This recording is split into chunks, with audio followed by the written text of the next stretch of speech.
When I grew up, my parents would always complain that everything in America tasted too sweet. And I kind of feel the same now. When I go to like coffee shops or cafes, I usually don't like the desserts they have because they are very indulgent and sweet. So for today's video, I'm making tiramisu. This dessert is perfect for those of you who want to find something that's sweet but not too sweet. So yeah, we're gonna make that today. So starting with the coffee soak, I'm mixing together 3/4 of a cup of hot water with 1 pack of instant coffee. When I was first learning how to make tiramisu, I was a little bit intimidated because I saw a lot of people using stuff I don't have, like espresso, coffee liquor, and rum, and for some reason substituting everything for instant coffee felt like committing a sin. But guys, I've made this several times now and instant coffee works just fine, and I can't even tell the difference.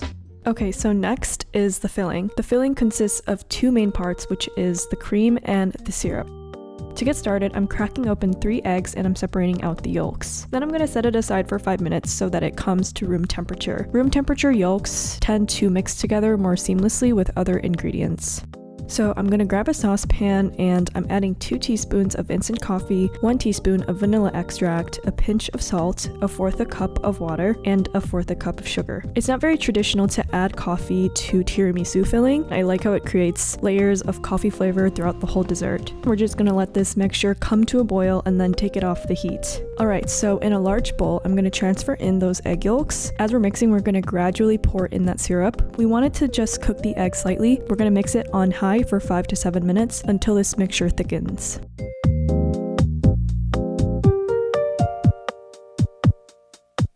I only have 1 bowl, which is currently being preoccupied by my yolk mixture, so I'm using the next best thing I have, which is my saucepan, which is embarrassing because I'm a cooking channel, I should be better than this, but here we are. Anyway, I'm adding 1.5 cups of heavy cream to the saucepan. Next, we're going to use mascarpone cheese. Mascarpone cheese is similar to cream cheese, but it has a subtler taste and a very light and velvety texture. Typically, people use the whole container, but I like to leave a little bit of it behind for a more subtle mascarpone cheese flavor. I usually don't like my tiramisu too cheesy.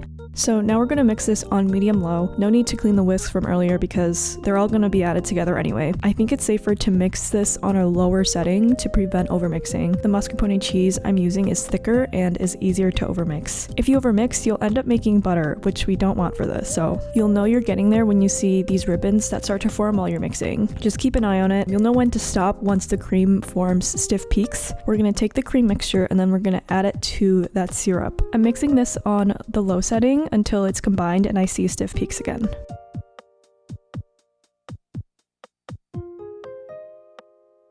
Now this is my most favorite part of the entire process, the assembly. So first I want to talk about the ladyfingers. These are basically very airy Italian cookies. These should be widely available at the grocery store, but I couldn't find anywhere I live, so I buy them on Amazon. This is the one I get. It's authentic, made in Italy. Bonus points if you find cookies at the store that say savoiardi. This means angel fingers in Italian and it'll likely be more authentic. Okay, so first I'm going to plan out how I want to configure my cookies in the container. And I'm just going to cut pieces to fit if I need to.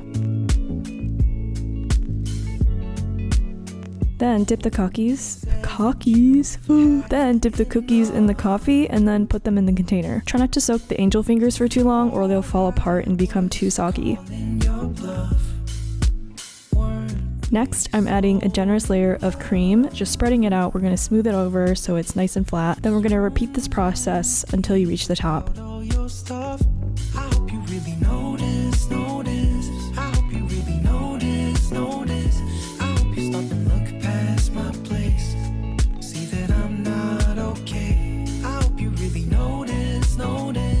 I usually do 3 layers of cookies, but I wanted to leave a small gap so the plastic wrap I use later won't touch the cream and make this look ugly. If you're not filming a YouTube video and your container is tall enough, you should go ahead and add a 3rd layer.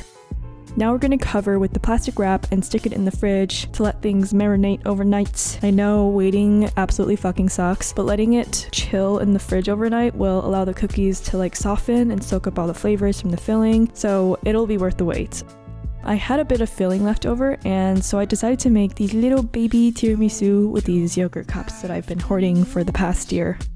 First, I'm cutting the cookies into tiny pieces so that they fit in the container, and then I'm just going to repeat everything I did with the bigger tiramisu.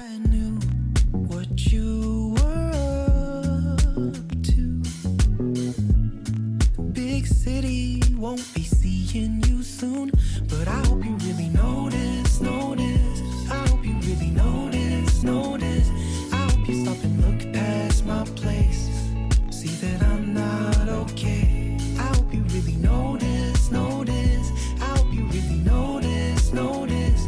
I hope you stop and look past my place, see that I'm not okay. I hope you really notice, notice. I hope you really notice, notice. I hope you stop and look past my place and see that I'm not.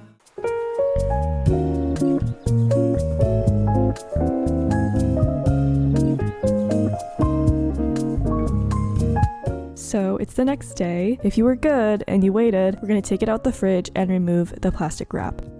Okay, so you don't have to do this, but I'm putting all the tiramisu on a sheet pan. You'll see why in a sec. Then I'm gonna grab some cocoa powder and then I'm gonna gently sift it all over the tiramisu.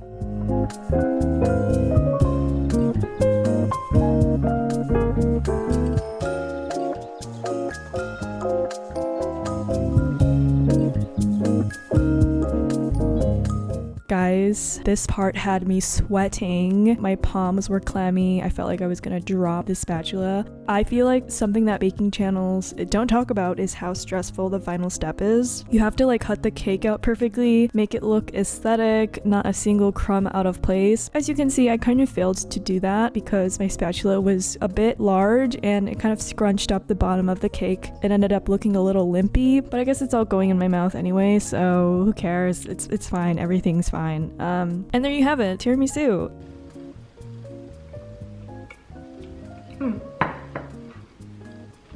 Because of that whipped cream, it's very light and airy. It's quite good. I'm gonna try the little itty bitty baby ones that I made. Every time I buy this wee yogurt, I cannot bring myself to throw out these containers because they're so cute. Now I found a use for them. I guess it was worth it in the end. I forgot to mention this, but if you're sensitive to caffeine, you should try to have this earlier in the day. One time I ate this at like 8 p.m. and I was up until 4 a.m. I just couldn't sleep. So yeah, just a little warning in case you're like me and you can't really hold your caffeine that well. If you try this recipe, let me know. I always read the comments because there aren't that many of you. I hope you guys enjoyed this week's video and thanks for making it to the end. As always, I'll see you in the next video. Bye!